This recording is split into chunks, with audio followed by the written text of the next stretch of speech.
Hi there and welcome to chapter 1, lecture number 3.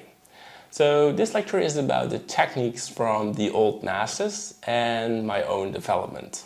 So I have to go back 12 years ago when I started to make my first 3D models in Blender. I was motivated by my own hometown. I wanted to create environmental city sites. So I love the city and I was wondering how it looked like 400 years ago. So I made my first building models, and in the end I put these in a scene and I placed the camera and made a render.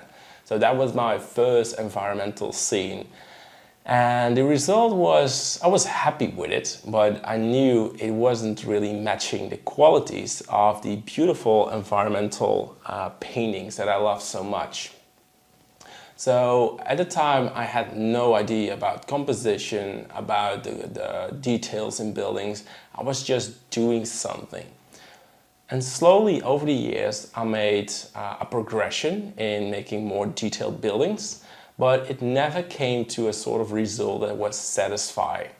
So I started to study these paintings in detail, and I saw there was so much richness in the buildings and the streets, and I tried to copy that and put in my designs.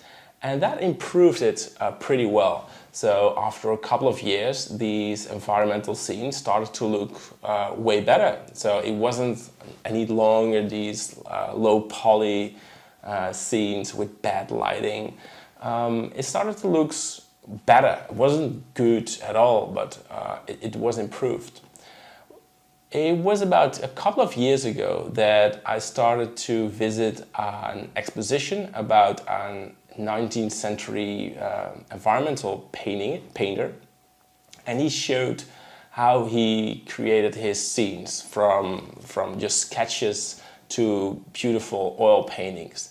And I learned so much about his workflow, about the decisions he made, about the progression he made in his work, because you could see him from his early years to his final years. There was hundreds of paintings, and then I started to put all of that information in my own works, and that improved a lot.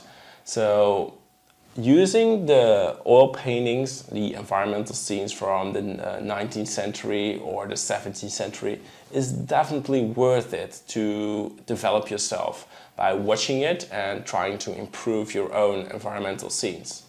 So right now there is still a lot of things to improve, and we're not there yet, but right now it allows us to make very good looking environments. And in this course I will give you the knowledge, what I learned in all these years, how to improve yourself, so you won't have to make all these bad decisions that I was struggling with. I could do this much faster, but I had no idea. And in this course I can help you to avoid making these problems. So yeah, this is the end of lecture 3. Yeah, and see you in the next one. Bye bye.